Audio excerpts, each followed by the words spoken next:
Hi friends, welcome to my channel. ಇವತ್ತು ನಾನು ಉತ್ತರ ಕರ್ನಾಟಕದ ಸ್ಪೆಷಲ್ಲು ಜೋಳದ ರೊಟ್ಟಿ, ಅದರಲ್ಲೂ ಖಡಕ್ ರೊಟ್ಟಿನ ನಮ್ಮ ಮನೆಯಲ್ಲಿ ಹೇಗೆ ಮಾಡ್ಕೋತೀವಿ ಅನ್ನೋ ರೆಸಿಪಿನ ನಾನು ಶೇರ್ ಮಾಡ್ತಾ ಇದ್ದೀನಿ. ಫ್ರೆಂಡ್ಸ್, ಯಾರಾದರೂ ಹೊಸದಾಗಿ ನನ್ನ ವಿಡಿಯೋ ನೋಡ್ತಾ ಇದ್ದರೆ ದಯವಿಟ್ಟು ಸಬ್ಸ್ಕ್ರೈಬ್ ಮಾಡಿ, ಹಾಗೆ ಒಂದು ಲೈಕ್ ಕೂಡ ಮಾಡಿ. ನಾನಿಲ್ಲಿ ಜೋಳದ ಹಿಟ್ಟನ್ನು ಜರಡಿ ಹಿಡ್ಕೊಂಡು ರೆಡಿ ಮಾಡಿ ಇಟ್ಕೊಂಡಿದ್ದೀನಿ. ಫ್ರೆಂಡ್ಸ್ ನೋಡಿ, ಇದಕ್ಕೆ ನಾನು ಒಂದು ಚಿಟಿಕೆ ಉಪ್ಪು ಕೂಡ ಈಗ ನಾನು ಇದರಲ್ಲಿ ಸೇರಿಸ್ತಾ ಇದ್ದೀನಿ. ಹಾಗೆ ಒಂದು ಬಾಣಲೆಯಲ್ಲಿ ನೀರು ಕಾಯ್ಸೋಕೆ ಇಟ್ಕೊಂಡಿದ್ದೀನಿ. ನೀರು ಚೆನ್ನಾಗಿ ಬಿಸಿ ಮಾಡ್ಕೊಳ್ಳೋಣ ಫ್ರೆಂಡ್ಸ್. ಒಂದು ಬಾಯ್ಲ್ ಬರೋ ತನಕ ಬಿಸಿ ಮಾಡ್ಕೊಳ್ಳೋಣ. ಒಂದು ಕುದಿ ಬಂದಮೇಲೆ ಇದನ್ನೇ ನಾವೀಗ ಜೋಳದ ಹಿಟ್ಟಿರುತ್ತಲ್ಲ, ಆ ಜೋಳದ ಹಿಟ್ಟಿಗೆ ಹಾಕಿ ಮಿಕ್ಸ್ ಮಾಡ್ಕೋಬೇಕು. ಫ್ರೆಂಡ್ಸ್ ನೋಡಿ, ನಾನು ಈಗ ಹಾಕ್ತಾ ಇದ್ದೀನಲ್ಲ ಅದೇ ಥರ ನೋಡ್ಕೊಳ್ಳಿ, ಅದೇ ಥರ ಮಾಡ್ಕೋಬೇಕು.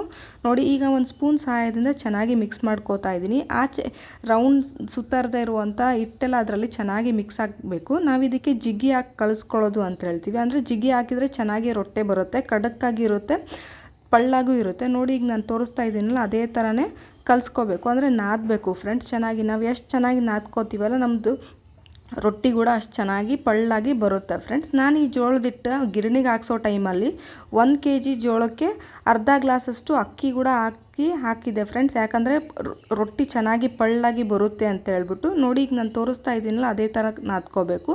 ನಮ್ಗೆ ಬೇಕಾದಷ್ಟು ತಣ್ಣಗಿರೋ ನೀರು ಕೂಡ ಸೇರಿಸ್ಕೋಬೇಕು ಫ್ರೆಂಡ್ಸ್. ಆಗ ತುಂಬ ನೀರು ಹಾಕಿ ಕಲಿಸ್ಕೋಬೇಡಿ, ಎಷ್ಟು ಬೇಕಲ್ಲ ಹದ ನೋಡ್ಕೊಂಬಿಟ್ಟು ಚೆನ್ನಾಗಿ ನಾದ್ಕೊಳ್ಳಿ ಫ್ರೆಂಡ್ಸ್. ನಾವು ಎಷ್ಟು ಚೆನ್ನಾಗಿ ನಾದ್ಕೋತೀವಿ ಅಷ್ಟು ಚೆನ್ನಾಗಿ ರೊಟ್ಟಿ ಚೆನ್ನಾಗಿ ಬರುತ್ತೆ. ನೋಡಿ, ನಾನು ಇಲ್ಲಿ ತೋರಿಸ್ತಾ ಇದ್ದೀನಲ್ಲ ಅದೇ ಥರ ನಾದ್ಕೋಬೇಕು.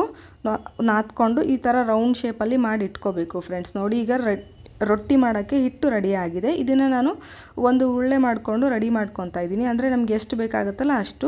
ನೋಡಿ, ಇದಕ್ಕೇ ಸ್ವಲ್ಪ ನೀರು ಸೇರಿಸ್ಕೊಂಡು ಚೆನ್ನಾಗಿ ಮತ್ತೆ ಮಿಚ್ಕೊತಾ ಇದ್ದೀನಿ, ಅಂದರೆ ಮತ್ತೆ ಕೂಡ ನಾದ್ಕೊತಾ ಇದ್ದೀನಿ. ಇದು ನಾನೀಗ ರೌಂಡ್ ಶೇಪ್ ಮಾಡ್ಕೊಂಡು ಇಟ್ಕೊಂಡಿದ್ದೀನಿ. ಇದಕ್ಕೇ ನಾನೀಗ ಸ್ವಲ್ಪ ಕರಿ ಎಳ್ಳು ಇರುತ್ತಲ್ಲ ಫ್ರೆಂಡ್ಸ್, ಅದನ್ನು ಹಚ್ಕೊತಾ ಇದ್ದೀನಿ. ನೋಡಿ ಎಷ್ಟು ಚೆನ್ನಾಗಿ ಕಾಣಿಸ್ತಾ ಇದೆ, ತಿನ್ನೋಕ್ಕೂ ಅಷ್ಟೇ ಚೆನ್ನಾಗಿ ರುಚಿಯಾಗಿರುತ್ತೆ ಫ್ರೆಂಡ್ಸ್. ಈಗ ನಾನೀಗ ಸ್ವಲ್ಪ ಹಿಟ್ಟು ಹಾಕ್ಕೊಂಬಿಟ್ಟು ಚೆನ್ನಾಗಿ ಲಟ್ಟಿಸ್ತೀನಿ. ನಾನು ಇವತ್ತು ರೊಟ್ಟಿನ ಬಡ್ದು ಮಾಡ್ತಾ ಇಲ್ಲ ಫ್ರೆಂಡ್ಸ್, ಲಟ್ಟಿಸ್ಬಿಟ್ಟು ಅಂದರೆ ತೀಡ್ಬಿಟ್ಟು ಹೇಗೆ ಮಾಡೋದು ಅನ್ನೋದನ್ನು ನಾನು ತೋರಿಸ್ತಾ ಇದ್ದೀನಿ. ನೋಡಿ, ಬಡಿದೇನೆ ಕೂಡ ಚೆನ್ನಾಗಿ ಖಡಕ್ ರೊಟ್ಟಿ ಮಾಡ್ಬೋದು. ಚೆನ್ನಾಗಿ ತೀಡ್ಕೊಳ್ಳಿ ಫ್ರೆಂಡ್ಸ್. ಎಷ್ಟು ಚೆನ್ನಾಗಿ ತೆಳ್ಳಗೆ ತೀಡ್ಕೊತೀವಲ್ಲ ಅಷ್ಟು ಚೆನ್ನಾಗಿ ಪಳ್ಳಾಗಿ ರೊಟ್ಟಿ ಚೆನ್ನಾಗಿ ಬರುತ್ತೆ.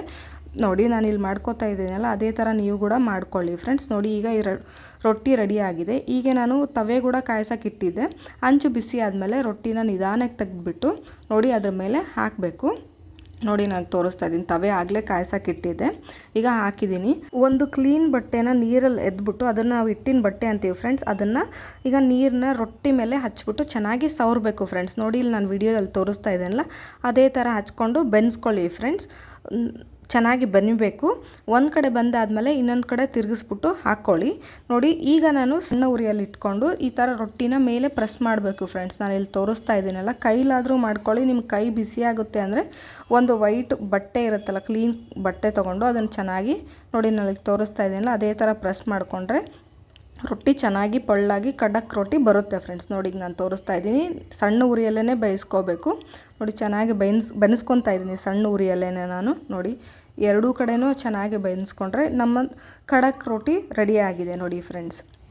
ನೋಡಿ, ನಾನು ಈ ಥರ ಮಾಡಿ ಇಟ್ಕೊಂಡಿದ್ದೀನಿ. ಇನ್ನೇನು ಶ್ರಾವಣ ಮಾಸ ಬಂತು, ಮನೆಯಲ್ಲಿ ದಿನ ರೊಟ್ಟಿ ಮಾಡೋಕ್ಕಾಗಲ್ಲ ಅಂತ ಹೇಳ್ಬಿಟ್ಟು ನಾವು ಉತ್ತರ ಕರ್ನಾಟಕದ ಜನ ಈ ಥರ ಎಲ್ಲ ಮಾಡಿ ಇಟ್ಕೋತೀವಿ. ಈ ವಿಡಿಯೋ ಇಷ್ಟ ಆದರೆ ದಯವಿಟ್ಟು ಲೈಕ್ ಮಾಡಿ. ನೀವು ಒಂದು ಲೈಕ್ ಮಾಡೋದ್ರಿಂದ ಈ ವಿಡಿಯೋ ತುಂಬ ಜನಕ್ಕೆ ರೀಚ್ ಆಗುತ್ತೆ ಫ್ರೆಂಡ್ಸ್.